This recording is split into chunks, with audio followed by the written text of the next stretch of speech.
Okay, Brother Tommy, how are you? I'm fine, Thay, thank you. Okay. Could you please share with me a little bit your experience, personal experience, why you choose this Tamba temple? Well, you know, I've told you before, Thay, I've passed this temple hundreds of times in my life and never even knew there was a temple here. And about 6 years ago, one night I came with my daughter to a Friday night meditation, not knowing exactly what to expect. I remember when you turned out the lights and you said, close your eyes. I remember thinking, I'm going to keep one eye open a little bit. But I enjoyed it a lot. I came back and, you know, I've been here ever since. I left for a while for some personal reasons, nothing to do with the temple. But, you know, I had initially had a lot of trouble with one of my children, and the temple was very good. You and Suko Quang really helped a lot and helped me a lot. And as I've said to the people at your temple before, most of the Vietnamese people, I don't come here for the food. I love the culture, but I'd love to come here to watch all the people and how they live their life. Because you always say, you don't care how you believe, you care how you practice. So I don't know what they believe because they say it in Vietnamese. Okay. That's the good thing. So I can watch them how they live, and I know that they have a good heart and they live a good life, and I can see them laughing at the dinner table. And so that's how I've learned to become a lot more peaceful, and I can let go of things. When something scary comes down, I let it come and I just smile and I let it go. If someone asks you, could you please introduce what is Tamba Temple or Sangha on Friday night? What's you The Friday night Sangha is primarily Westerners, although we always have some Vietnamese people, usually some Spanish people, sometimes people from India. I've seen people from Africa here, France, and we meditate with some guidance from you or one of the other novices or monks or nuns, and then have a talk on the topic. Like last night was the middle path, and then question and answers that people can relate stories or can ask questions about things they don't understand. Usually lasts about an hour and a half, and it's a pleasant Friday night to come to. I also see you occasionally, you join the service on Sunday. So could you please share with me a little bit what you see the difference between the group, the service on Sunday compared to Friday night? Besides the language different, okay, I know that. They speak Vietnamese on Sunday, but we have an interpreter when you give your Dharma talk. So we can understand your Dharma talk. There's chanting, there's some prayers that I don't know what you're saying, but I don't care because I like the rhythm of it, the peace. I either pay attention to the chanting and see how the words are pronounced, or I meditate while they're chanting. But I'm mindful that other people are chanting, and I look at some of the people to see what they're getting out of it. Like the lady that always sits in the middle, she always has something to say, kind of a young lady. You'll ask a question, she's going to answer it. You know what I'm talking about. But I appreciate being able to learn a different culture, because not only is this a Buddhist temple, it's a Vietnamese temple. And you know, I've told you before, for the first year I didn't know who was married to who or who belonged to who, because they don't sit by each other, nobody ever hold hands. I never saw any couples kiss. now I know who they are. Don't do that. I don't do that. I respect the temple grounds. Absolutely not. Always did. Yeah. But now I know most of these people. And I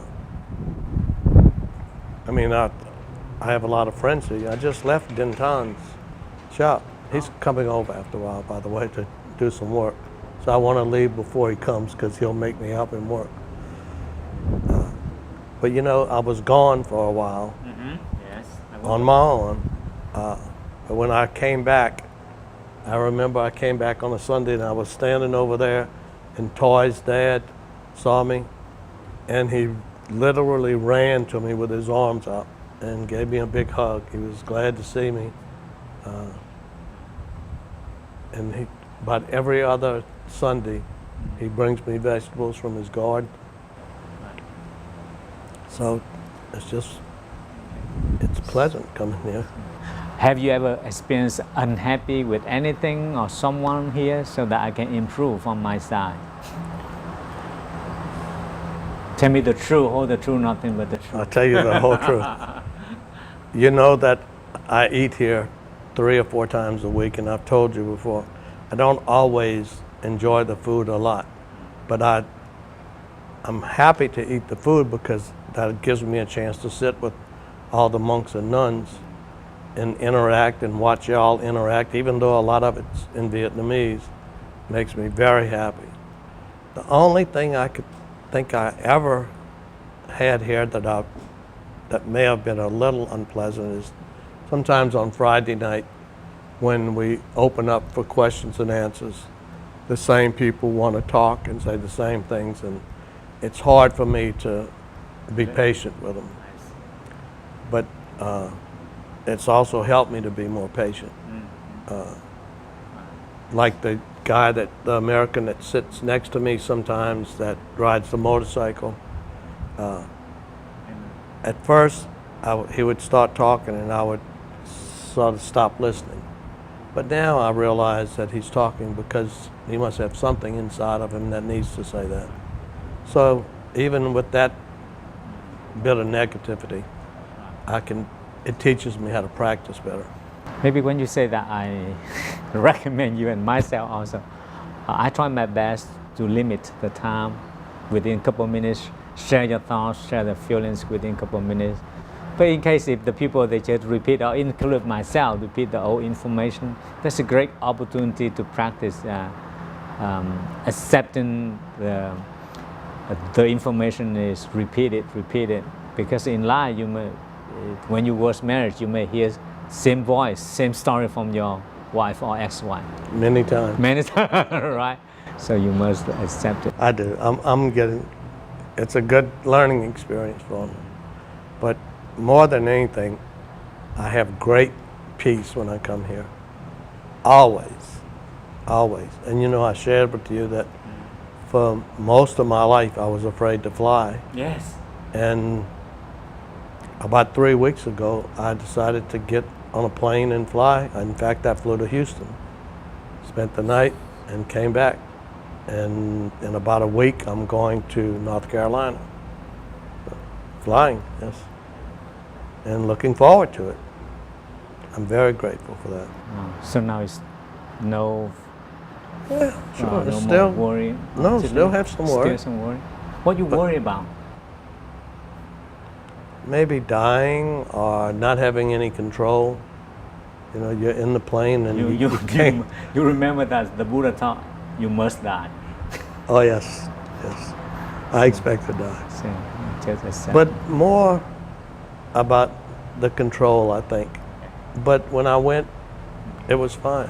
But that means you see, the more you practice meditation and immerse in this meditation center, it's helped you a lot. What the benefit you get from this center? Let's say that. I used to have a lot of anxiety and some depression, some fears, and they still come sometimes, like a visitor now though. I just say hello and okay, goodbye now. I'm going to live my life right now. And it worked. I mean, it didn't happen the first year or the second year, But I practice, I come, I listen to you, I watch all the monks and nuns, and I listen to, I see Suko and the way she lives. If you have a chance to send a message to all Vietnamese Buddhist monks or nuns in America, what is your message? I think that the Buddhist monks and nuns chose to live a life like the Buddha does. I don't have the courage to do what y'all have done. Half Buddha is okay? Maybe half Buddha. But I would ask them to reflect, and since they chose to do that, to do it completely. When I see someone visit here and a monk or a nun, and maybe they're dressed really nice shoes, or I see some come up in a big fancy car, it reminds me of when I was a child and I was a Catholic, and all the money that some of the people are in the church, some of the priests, the big houses they lived in, and it just seemed like, I think about Buddha sleeping on the root of a tree, and if he could sleep in the woods. Cannot do that right now. You can do that too. Okay. So you expect the monks and nuns live in a certain level of simple life? A simple life. Like we talked last night, I don't expect them to sleep in the woods. But I would wish that they wouldn't live in a $1 million mansion and drive a fancy car. $500,000, okay, right? Maybe $500,000 if 5 of them lived there. But nobody has anything fancy here. No new cars, no fancy rooms to live in. The nuns all share a simple house that all the practitioners worked on to fix. They made their beds for them, very simple beds. They're all very happy. When they walk here, they're smiling. So when I see them smile, it's easy to smile. I feel very fortunate to be a monk in this temple also, so that I can get support from the people, conduct my life in a simple way, simple life. You always ask us, and I would remind any monks or nuns that ever hear this, to do the same. You ask us to tell you when we see you with a frown on your face, or where you look tired, if you're doing something that we think may not be the best thing for you or for the temple, to tell you. And I've told you before, Thay, you look very tired. Why don't you rest for a little while? Tomorrow you can do this. We can do this little part tonight. And you usually recognize when you don't have enough energy to be of any use to someone else. And I appreciate that. That's a lesson I learned. Because I consider on the process of practicing, we have to accept sometimes we're not happy, sometimes we're struggling with several reasons in our life. So to be honest with all practitioners at the center, so that I can get more support and constructive comments rather than just pretend it's always happy, always perfect monk.